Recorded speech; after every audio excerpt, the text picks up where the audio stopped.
Kenapa hafalan menjadi begitu penting dan seberapa kokoh sebenarnya justifikasi normatifnya? Apakah terdapat hadis-hadis yang dipakai sebagai dasar keutamaan penghafal Quran?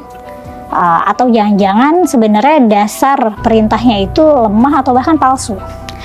Di dalam studi Islam, aku rasa kita mengalami stagnansi, bahkan mungkin kemunduran intelektualitas ya. Menurutku sedikit banyak ada pengaruh dari kultur melarang berpikir, melarang bertanya, fokus saja pada teks, dengarkan dan patuh saja. Nah, kitab suci jadi seolah hanya dokumen statis aja gitu, objek hafalan, objek rapalan, dan bukan sumber inspirasi yang dinamis untuk pembaruan pemikiran Islam.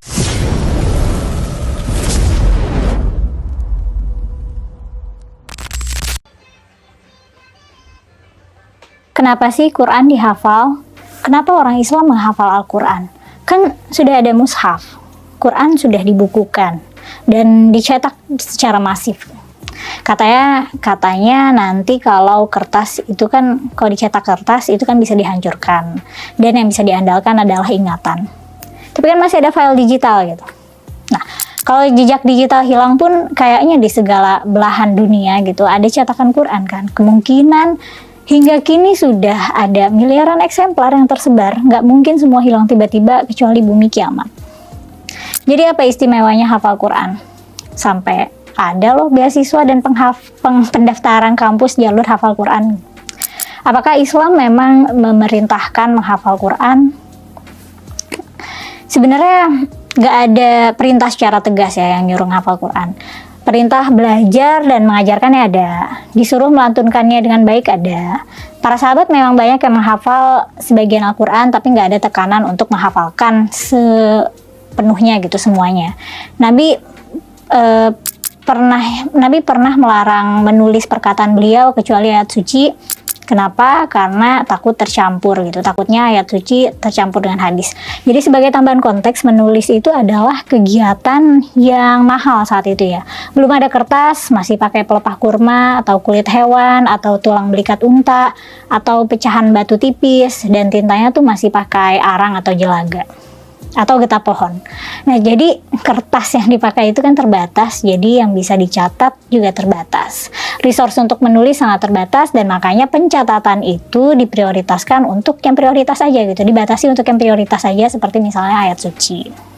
Nah, sekarang salah satu tradisi yang hingga hari ini masih dijunjung tinggi oleh umat Islam adalah menghafal Al-Quran.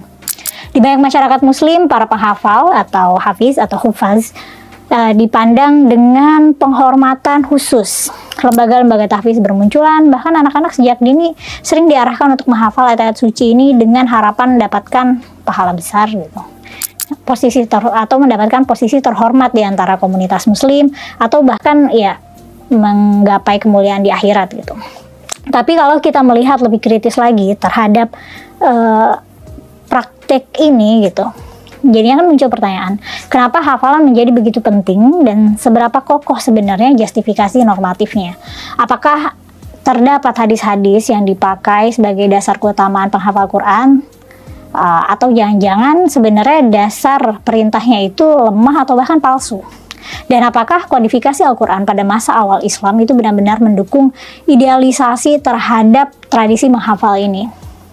Proses menghafal Al-Quran yang murni menghafal ya, tanpa dukungan perangkat studi lain, perangkat ilmu lain untuk memahami, adalah kegiatan yang menurutku itu mengerdilkan peran nalar, mengerdilkan pemahaman konteks dan pendalaman makna. Memang menghafal sebuah teks suci dalam tradisi Islam itu ada sejarah panjangnya ya. Jadi pada masa awal penyebaran Islam, baik sahabat Nabi yang menghafal ayat yang diturunkan secara lisan sebelum akhirnya dibukukan. Tapi kan penghafalan kala itu merupakan kebutuhan fungsional, karena teks itu belum terkodifikasi secara sistematis, budaya tulis menulis itu belum semapan masa modern, dan banyak komunitas muslim awal itu buta huruf. Dalam konteks saat ini, di mana teks Al-Quran telah tervalidasi, sudah dicetak masif, dan dapat diakses secara digital juga, alasan fungsionalnya ini jadi melemah dong. Tujuan menghafal untuk menjaga keaslian Al-Quran itu nggak urgent lagi. Kita punya banyak Quran dari berbagai cetakan, Quran dicetak masif di mana-mana, menghafal jadinya ya simbol aja, ritual aja, nggak punya urgensi pedagogis gitu atau metodologis, nggak ada manfaatnya untuk pendidikan, jadi cuma tradisi aja. Banyak institusi tahfiz fokus nyaris eksklusif pada kemampuan murid untuk melafalkan ayat-ayat secara sempurna gitu, melafalkan ayat-ayat tanpa salah, makrotnya harus benar, tajwidnya harus benar gitu, dan mengincar hafalan yang sempurna. Tapi kan kalau nggak paham buat apa gitu. Padahal lebih penting bahas studi ilmu Al-Qur'annya gitu, seperti studi tafsir gitu, atau belajar kontekstualnya, asbabun nuzul itu, sebab-sebab kenapa ayat-ayat itu turun, atau belajar tentang relevansi sosial dan historisnya. Ya karena hafal doang, hasilnya sekarang lahirlah generasi-generasi yang mampu menghafal Al-Quran dengan indah, dengan fasih, dengan lancar, tapi gagap memaknai apa yang mereka hafal. Dengan kondisi kayak gini, jadinya esensi moral gitu atau esensi dari kisah dalam Al-Quran itu jadinya terpinggirkan dengan obsesi menyimpan teks-teks di dalam kepala gitu. Aku paham sih, bisa jadi juga gurunya terbatas ya, yang bisa mengajarkan Al-Quran dengan segala perangkat ilmunya itu ya nggak banyak yang bisa mengajarkan gitu, karena kan belajarnya juga repot dan panjang ya. Makanya paling gampang ya disuruh ngafal aja. Kalaupun ada pengayaan ilmu Al-Quran, biasanya isi pelajarannya gitu-gitu aja, nggak ada pengembangan. Di dalam studi Islam, aku rasa kita mengalami stagnansi, bahkan mungkin kemunduran intelektualitas ya. Menurutku sedikit banyak ada pengaruh dari kultur melarang berpikir, melarang bertanya, fokus saja pada teks, dengarkan dan patuh saja. Nah, kitab suci jadi seolah hanya dokumen statis aja gitu, objek hafalan, objek rapalan, dan bukan sumber inspirasi yang dinamis untuk pembaruan pemikiran Islam. Entah kenapa nuansa di lembaga pendidikan Islam itu sering kali terobsesi dengan hafalan. Banyak banget tugas hafalan ya, hafalan surat, hafalan hadis, hafalan doa gitu. Kenapa dihafal coba? Dan ini hafalannya banyak banget loh. Kebetulan hafalan itu bakatku, menghafal itu bakatku. Jadi ketika teman-teman seusiaku masih belajar huruf hijaiyah, masih terbata-bata membaca Al-Quran, aku bisa menghafal 1-2 halaman dalam 1 kali duduk.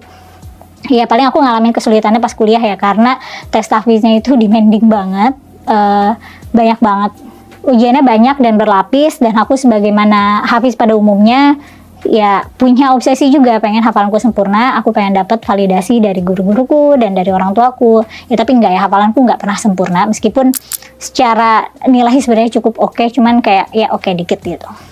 Nah pada masa Nabi Muhammad, Al-Quran itu kan diturunkan secara berangsur-angsur ya, selama 23 tahun gitu. Dan sebagian besar dihafal oleh para sahabat. Nah, tapi ini adalah kondisi historis yang khusus dan kontekstual.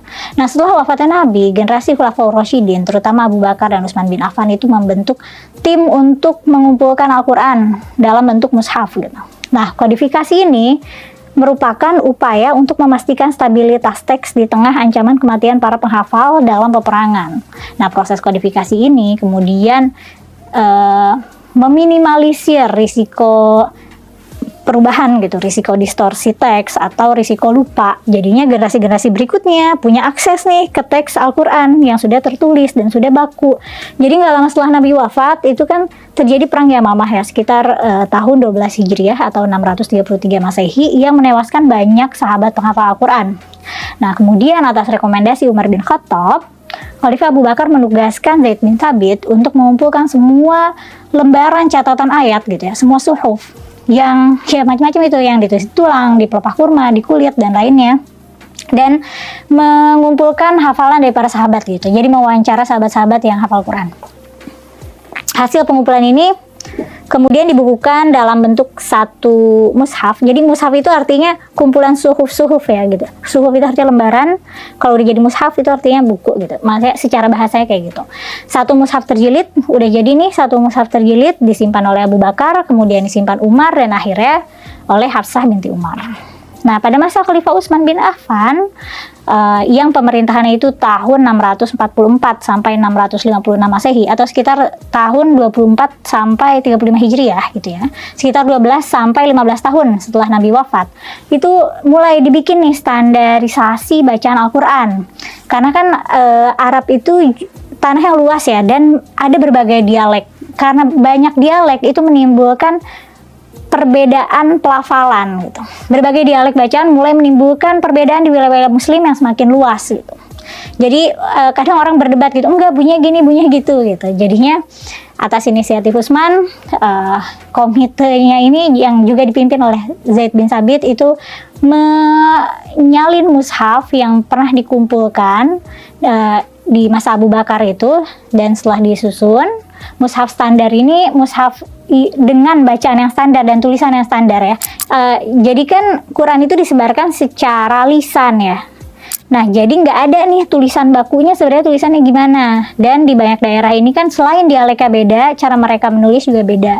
Nah, makanya di Khalifah Utsman bin Affan ini semuanya distandarisasi gitu, disamain aja supaya nggak ada yang berdebat lagi juga gitu.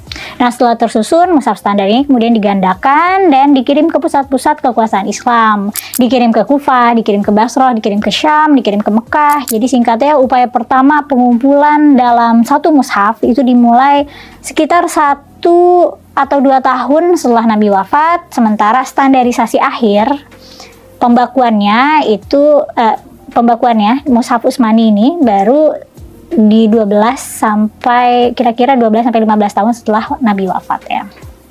Nah, tapi ironisnya gini, padahal kan kodifikasi ini bertujuan untuk menyelamatkan teks dari kepunahan lisan. Karena kan orang ini kan terbatas ya, takut lupa atau mati gitu.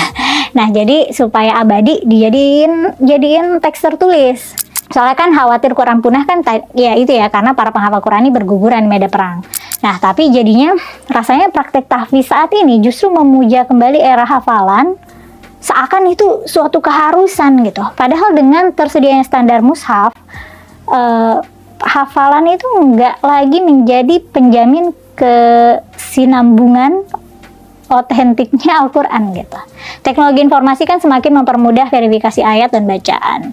Di era digital ini hafalan bisa dilihat jadi pilihan aja, pilihan spiritual. Kalau emang mudah, kalau emang mau ya silakan, tapi jangan dijadikan kayak kewajiban dan obsesi gitu, karena sayang resource-nya kan. Kemampuan kognitif kita terbatas ya, kognitif load kita terbatas gitu. Jadi apa yang bisa kita pelajari itu kan terbatas oleh kemampuan otak dan waktu gitu.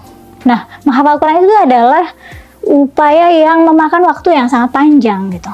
Jadi apa yang seharusnya jadi fokus itu justru pengembangan pemahaman yang kritis, pendalaman makna gitu. Jadi mendingan belajar bahasa Arab aja, belajar bahasa Arab dulu gitu daripada menghafal Al-Quran gitu.